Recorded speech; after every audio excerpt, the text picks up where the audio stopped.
Assalaamu calaykum. Toban arrin oo hadday haweenku sameeyaan Allah lacnadayo, uuna Allah ka xarimaya jannada. Midda toddobaad waad la yaabi doontaa, mana jirto gabar ku baraarugsan. Waxaa jira haween badan kuwaas oo sameeya waxyaalo, ayagoo aan ogeyn waxyaalahaas in jannada looga mamnuucayo. Nebiga sallallahu calayhi wasallam ayaa u digay haweenkaas wuxuuna yidhi, waxaan arkay jannada, waxaa u badan dadka faqiirada ah, waxaan fiiriyey naarta, waxaa u badan haweenka, sidoo kale haweenka dunida joogo, ayaga ayaa ka badan ragga. Fiidiyogan waxaan idinkugu soo bandhigi doonaa 10 haween uu nebiga yidhi Allah ayaa lacnaday, wuxuuna u diiday inay janno galaan. Waxaan kaloo idiin soo bandhigi doonaa sababta loogu diiday, annagoo daliil idinkaga keeni doona axaadiista nebiga sallallahu calayhi wasallam ee saxiixa ah. Midda koowaad, haweenka isku ekaysiiya ragga. Nebiga sallallahu calayhi wasallam ayaa lacnaday ragga isku ekaysiiya dumarka iyo dumarka isku ekaysiiya ragga. Casrigan aan joogna hadda, haweenka qaar waxay xirtaan dharka ragga, kuwa qaar waxay u socdaan ama ay iska dhigaan qaabka nimanka, kuwa kale waxay timaha u jartaan sida ragga oo kale. Wuxuu yidhi nebiga sallallahu calayhi wasallam, lacana Allahu almutashabbihaati min annisaa'i birrijaal. Midda labaad, waa dumar dhar wata oo haddana qaawan. Waa dumar ka xirta dharka ku dheggan, kuwaas oo jirkooda sawiraayo, iyo kuwa dharka gaagaaban xirta oo jirkooda ay muuqdaan. Nebiga sallallahu calayhi wasallam wuxuu nooga digay waqti ay haweenka dhar wataan laakiin ay qaawan yihiin.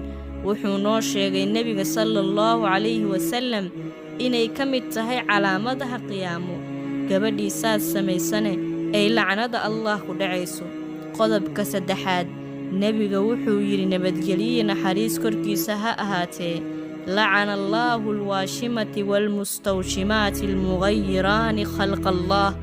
Allah lacnado kuwa jirka durta ama jirkooda duleeliya, ama kuwa magacyada ku qorta jirkooda intay jeexaan, ama kuwa shaabada samaysta iyo kuwa loo sameeyaba.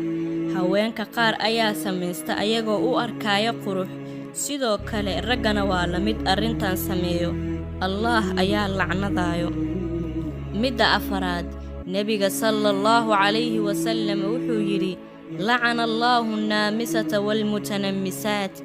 Allaha lacnado kuwa xiira timaha wejiga sida sunniyaha iyo kuwa loo xiiraba. Waxaa jira dumar badan oo sameeya oo qurux ka raadiyo, laakiin qurux ma aha. Midda shanaad, haweenka ninkooda furay 3 mar, laakiin rabaan inay isku soo laabtaan, kadib ay nin kale la heshiiyaan, ama ninka uu la heshiiyo uu dhaho naagtan ii guurso ilaa waqtigaas qab, kadibna ii fur si ay xalaal iigu noqoto. Kan saas sameeya iyo midda lagu sameeyaba, Allah ayaa lacnaday. Wuxuuna yidhi nebiga sallallahu calayhi wasallam, lacana Allahu almuxallil waalmuxallala lah. Allah ayaa xarrimay arrintaas, sababtoo ah dadka saas samaynayo waa dad diinta ku dheelayo. Allah wuxuu yidhi, فإن طلقها فلا تحل له من بعد حتى تنكح زوجا غيره. midda lixaad, haweenayda uu ninkeeda u xanaaqsan yahay. Nebiga sallallahu calayhi wasallam wuxuu yidhi, إذا دعا الرجل امرأته إلى فراشه فأبت فبان غضبانا عليها لعنتها الملائكة حتى تصبح. haddii uu nin ugu yeedho xaaskiisa firaashka oo ay diido, uu habeenkaas seexdo asuu xanaaqsan, malaa'igta Ilaahay ayaa lacnadaysa ilaa uu waaga u baryo. Haweenta inay ninkeeda ka xanaajiso waxay sababtaa inaan salaada laga aqbalin. Nebiga sallallahu calayhi wasallam wuxuu yidhi, 3 laa tuqbalu lahum salaah walaa yuscidu lahum ila Allahu xasana, ومنها المرأة الساخط عليها زوجها. nebiga sallallahu calayhi wasallam wuxuu yidhi 3 salaadooda lama aqbalo, waxaana ka mid ah 3daas haweenayda uu u caraysan yahay ninkeeda ay ka xanaajisay. maxaa yeelay haweenayda hadday diidda ninkeeda waxaa laga yaabaa inuu xumaan ku fikiro. Midda toddobaad waa haweenka u baroorta meydka oo ku dul qayliya ama ku dul ooya oo dharkooda jeexjeexa misna yidhaahdo ba ayay hoogayay, iyo kuwa qubuuraha ku kor qayliya oo ku dul ooyo. Nebiga sallallahu calayhi wasallam wuxuu yidhi: النائحة إذا لم تتب قبل موتها تقام يوم القيامة وعليها سربال من قدران ودرع. waxaa jiray dhaqamo hore oo jiri jiray waagii hore, hadduu qof dhinto waxaa loo wici jiray haween ooya oo baroorto. Midda siddeedaad waa haweenka mar walba qubuuraha booqda. Nebiga sallallahu calayhi wasallam wuxuu yidhi: lucinat zaa'iraatu lqubuur. Allah ayaa lacnaday haweenka booqda qubuuraha. badanaa haweenka markay tagaan qubuuraha isma celin karaan, way qayliyaan ama way ooyaan. taas waxaa uga wanaagsan haweenka inay guryahooda iska joogaan. Qodobka sagaalaad. Midda sagaalaad waa haweenka fanaxda samaysto ama kala fogeeyo ilkaha. Allah ayaa lacnaday tan samaysa sidaas, maxaa yeelay abuurkii Ilaahay ayay beddeshay. Nebiga sallallahu calayhi wasallam wuxuu yidhi: lacana allaahu almutafallijaat. Midda tobanaad. Allah ayaa lacnaday haweenka timahooda ku xidhiidhiyo timo aysan lahayn. waa haweenka burukada gashto, tan gashata iyo tan loo geliyaba Allah ayaa lacnaday. Nebiga sallallahu calayhi wasallam wuxuu yidhi: lacana allaahu alwaasilata waalmustawsila.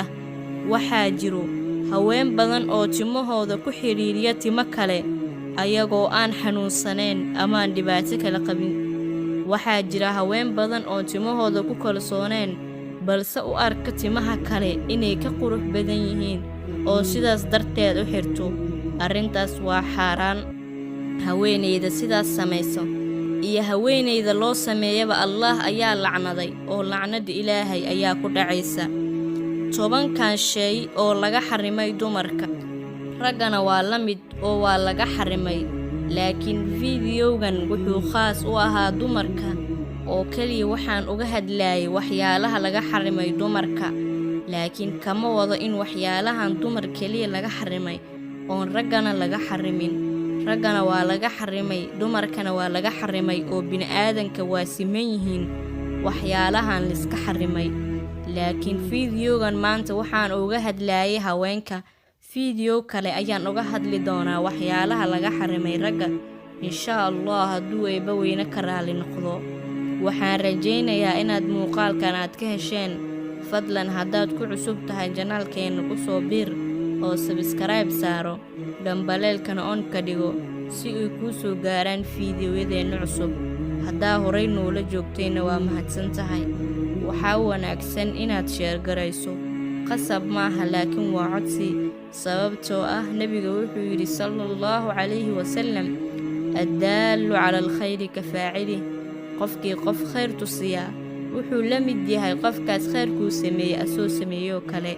marka insha Allah aan ka faa'iidaysanno walaalaha qaaliga aan faafinna khayrka, sababtoo ah khayrka ayaa mudan in la faafiyo.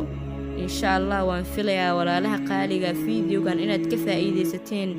hal iska ilaaliya khaasatan dumarka 10 shay, sababtoo ah qofka markii la yiraahdo Ilaah ayaa lacnaday wax fudud ma aha. waxaa waaye Allah ayaa naxariistiisa ka fogeeyey. qof wallah naxariistiisa uu ka fogeeyana maxaa u yaal waa waxbana. qofkaasna Allah cadaabtiisa inuu galo ayaa laga yaabaa. marka insha Allah 10 shay hal iska ilaaliya, khaasatan haweenka ay iska ilaaliyaan. ragguna kama marno oo waa ku jiraan, laakiin fiidiyowgan waxaan khaas u ahaa ama aan uga hadlayay dumarka. saas ayaan dumarka u lahaa mar walba, laakiin raggana ma ahan 10 shay inaan laga rabin ama aan laga cafiyey. waan filayaa inaad fahanteen walaalahayga qaaliga oo kuwaana qaadateen ama aad ka faa'iideen fiidiyowgeena maanta aan uga hadlayay 10 shay oo hadday dumarka sameeyaan uu Allah ku lacnadahay, naxariistiisana kaga fogaanayaan. laakiin waxaa jira dumar badan oo ku baraarugsanayn xitaa waxaa jira dad aan ogeyn inay xaaraan tahay in kale insha